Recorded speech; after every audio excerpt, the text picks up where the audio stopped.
dan Kanuk 2007 mengatakan persepsi adalah suatu proses di mana seseorang memilih, mengatur, dan menafsirkan stimuli menjadi informasi yang dapat memberikan suatu gambaran mengenai sesuatu yang bermakna. Persepsi adalah sesuatu yang berasal dari interaksi antara dua jenis faktor, yaitu faktor stimulus dan faktor individual. Faktor stimulus yaitu karakteristik objek secara fisik seperti ukuran, warna, bentuk, dan berat.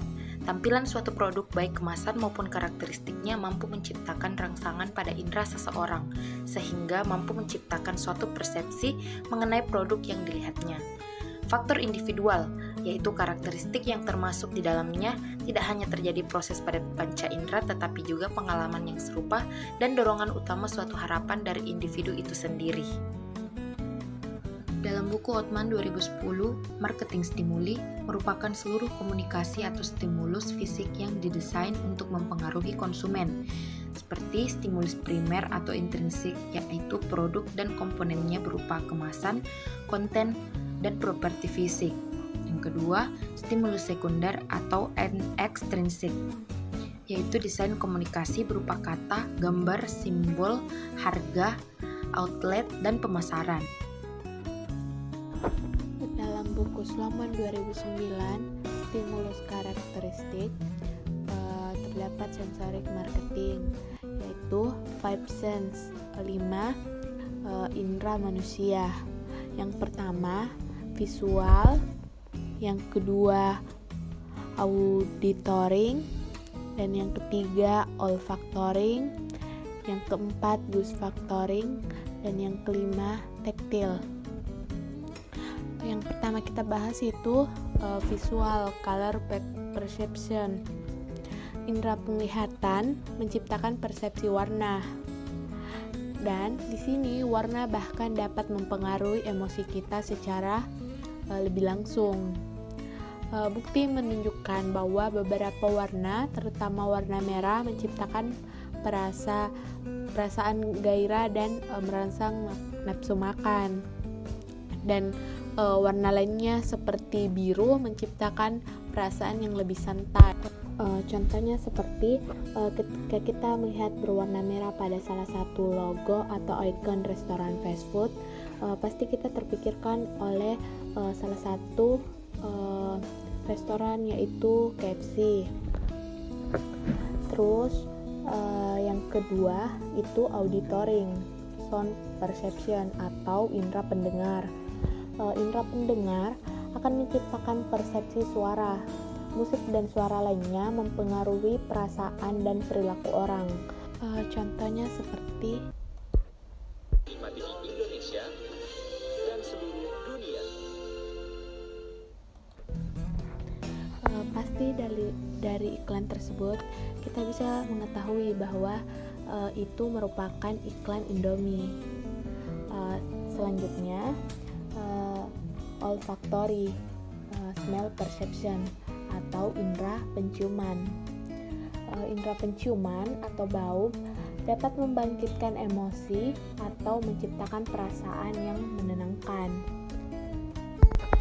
Contohnya yaitu ketika kita berjalan pada sebuah pusat perbelanjaan atau mall, di sana pasti terdapat banyak restoran atau kafe. Kita pasti mencium salah satu bau yang tidak asing dan kita bisa langsung menebak produk tersebut. Contohnya itu seperti Jeko, Starbucks, dan lain-lainnya. Terus selanjutnya gustatory, indera pengecap atau tasting perception. Indera perasa merupakan reseptor rasa kita yang jelas berkontribusi pada pengalaman kita terhadap banyak produk. Contohnya, seperti kita diberi sebuah keripik singkong. Karena kita sudah pernah memakan keripik tersebut, pasti kita langsung mempersepsikan bahwa itu keripik brand Kutela atau Kusuka.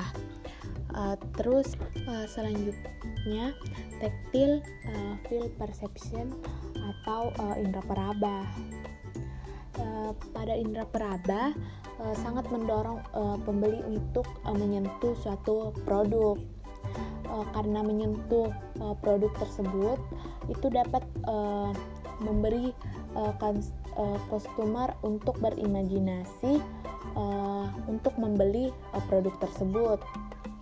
Contohnya seperti ketika kita ingin membeli sebuah baju, pasti kita meraba kain baju tersebut, apakah ini nyaman atau tidak.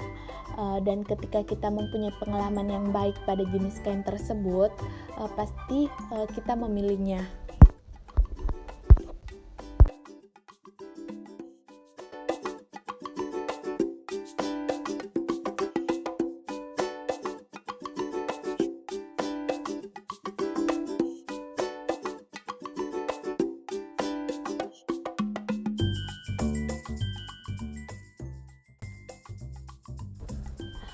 Threshold level.